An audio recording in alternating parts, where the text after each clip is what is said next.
batuk. Iya, Ma, aku batuk. Obat apa itu yang mau diminum? Gak tahu, ini aku nemu obat di dalam. Sini coba Mama lihat. Ya ampun Esmeralda, ini kan obat udah kadaluarsa. Udah. Nanti Mama bikinin obat.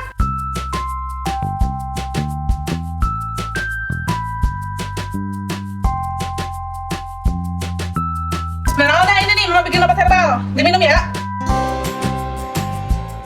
Kasih ya.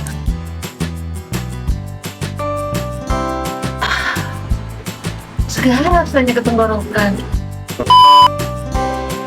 Sudah. Sepertinya batuk aku sudah mendingan, Mak.